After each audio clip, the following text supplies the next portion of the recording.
que nem o romance do Henrique VIII e uma menina chamada Ana Bolena, na Inglaterra.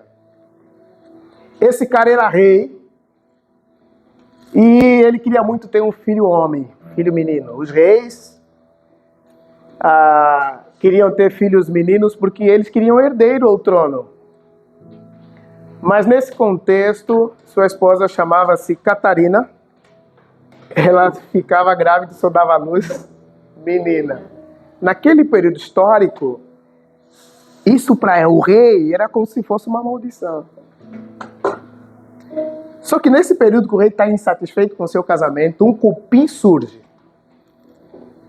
Menina nova, bonitinha, que lê poesia no reino. Com o passar do tempo, Catarina não lia, né? Imagina ler poesia. Não lia mais. Estava só ocupada com as coisas do reino, as decisões do reino, não lia mais nada. Essa menina, bonitinha, com menos quilos, com menos estresse do que Catarina, começa a ler poesia para o rei. O que acontece, irmãos? O rei se apaixona. E essa menina convence o rei. O rei estava doido para voar em cima dela. Eu posso ficar à vontade, né? Ok. E ela falou assim: só te deixo me tocar se você casar comigo. O rei dormia, só sonhava com ela. O rei, acho que olhava no prato de comida, tinha a foto dela. Então o rei exiliou sua esposa. A primeira vez que na Inglaterra uma rainha foi exilada foi a Catarina. Mandou para uma ilha, num palácio, ficou sozinha lá. Inclusive ficou até a morte nesse lugar. O rei mandou uma carta para o Papa e falou que queria casar de novo. O Papa falou: não, na Igreja Católica não tem isso de divórcio, não tem. Aí a menina bonitinha falou assim no ouvido dele: Sua Excelência, eu não estou entendendo quem que manda, é você ou o Papa? Você fala isso para um homem apaixonado? O cara vai brigar com o Deus e o mundo. E foi o que aconteceu. Daí surge o protestantismo. Primeiro racha profundo da Igreja Católica para surgir a igreja chamada Igreja Anglicana. Surge nessa relação tempestuosa do rei Henrique e o Papa. Então ele casa. E ele cria a religião dele. E aí essa menina fica grávida. Adivinhem qual o sexo da criança que nasce? Menina. Mas ela fala: não se preocupa. Daqui a algum tempo eu vou ficar grávida de novo. E o rei já está começando a viver aquela mesma etapa que ele tinha vivido com Catarina. Sabe? Quando começa no paraíso e começa a ir em direção à consolação? Isso. A 200 por hora. E o rei espera. Ela fica grávida de novo. Ela nasce uma menina. Só que a Igreja Católica está chateada. Dentro do império tem um padre católico que é responsável por aconselhar o rei pelos assuntos religiosos. E esse padre conspira contra Ana Bolena e fala que ela estava traindo o rei. Essa informação chega do rei. É hoje que nós temos um sistema judicial que fala que tem que ter ampla defesa e direito. Não tinha isso. Chegou no rei. Você depende da vontade do rei, como está o coração dele para ele decidir.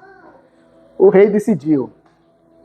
Chamaram todo o povo, levaram ela até a praça pública, colocaram uma construção de madeira, ela subiu lá, os soldados apareceram e ela colocou a cabeça na guilhotina, guilhotina que fala aí, soldado habilidosamente. A primeira rainha que perdeu a cabeça, e a única na história da Inglaterra, que perdeu a cabeça. A gente brinca que é o amor que faz perder a cabeça. Começa com um cupinzinho, né? A menina que lê poesia. Que chega e encontra um homem feliz do casamento. Encontra um homem que está envernizado. E isso pode ser uma mulher também, né? Pode acontecer com uma mulher. Eu gosto de olhar Eva como aquela irmã batista ou de uma igreja séria que ouviu os elogios de pessoas erradas e caiu no canto da sereia. É assim que a gente olha a Eva. Porque a serpente fala assim para Eva: é isso mesmo que Deus falou? Isso não é pergunta, isso é ataque. As perguntas, a maneira como você constrói gramaticalmente essa pergunta aponta que ela está questionando o caráter de Deus. É isso mesmo? que Deus falou. Isso derruba as resistências da Eva, que já estão fragilizadas. Porque ela casou com um, né, bobalhão, né? Adão é um bobalhão. Eu estava conversando com uma pessoa essa semana, ela falou: ô Dilson, olha, eu até admiro o silêncio, mas de vez em quando o homem tem que bater na mesa. Ué, eu tenho que saber que eu casei com o leão. Eu falei: ué, calma, mulher. Também não é assim não, calma.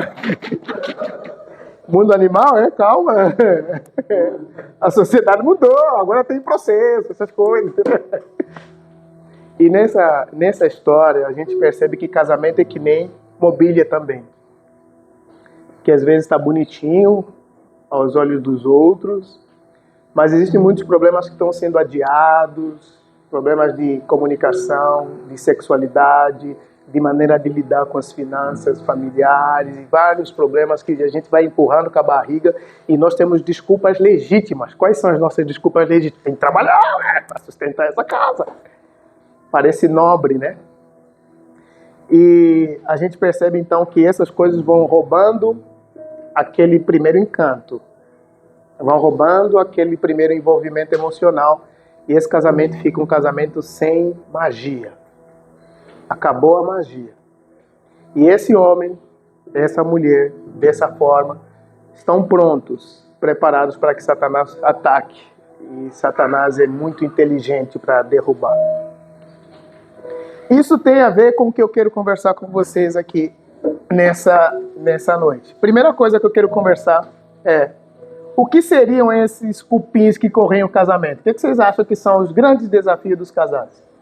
Coisas que do dia a dia vão roubando, como falei com alguém esses dias, essa semana. Ô Dilson, eu me decepcionei não com meu marido, mas com a instituição casamento. Eu sou bem realizada, meu marido é bem realizado, a gente ganha muito bem, eu não sei porque que a gente casou. Porque as responsabilidades e o dia a dia de viver junto nos desgasta profundamente. Quais são os cupins que vocês acham que são os grandes, silenciosos adversários de todos os casamentos? Comunicação é um cupim que corrói a madeira, mas rotina, né? A gente fica que nem revolução industrial, aquelas máquinas repetindo a mesma coisa o dia todo, né? Mas cupins. Finança, os homens estão quietos. Calma aí, irmão. Tô com você, cara. Sou do seu time, meu. Finanças, desafios financeiros. Gente, ser pobre é humilhante, sim ou não? Eu não sei vocês, mas é uma coisa que tá difícil acostumar a ser pobre. Ser pobre é chato, né? Então você tem muita ideia, mas as finanças não acompanham as ideias, né? Então é horrível. Então, grana é um desafio nos casamentos, né? Ainda mais no nosso contexto de mundo latino-americano. Mas, comunicação, finanças, sexo. Sim ou não? Irmão, vamos falar a verdade aí, né? Sexo é um desafio ou não? Principalmente, abri uma nota de rodapé aqui, minha observação como pastor de gente, que se relaciona com gente há 10 anos, convivendo com gente, e uma das pessoas com quem eu mais me relaciono sou eu. Então, conhecendo bem gente, a gente fala muito pouco sobre sexo, mas a gente tem muitos problemas nesse assunto. 2. Primeiro, nem todo mundo veio no casamento discipulado, mentoreado, sabendo o que é casamento. O que se faz no casamento, qual o papel do marido, qual o papel da mulher. Nem todo mundo teve esse treinamento. Casey teve, né? Wilson tiveram com a gente, né? Essa preparação para se casar. Nem todo mundo teve isso.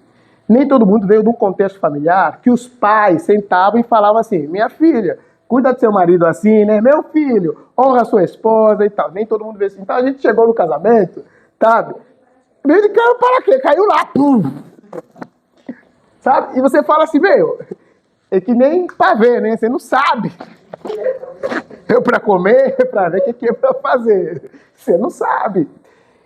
E eu fico pensando que Para a gente dirigir um ônibus, a gente tira a carteira D, faz 20 aulas práticas de girar o quarteirão e de estacionar e tal.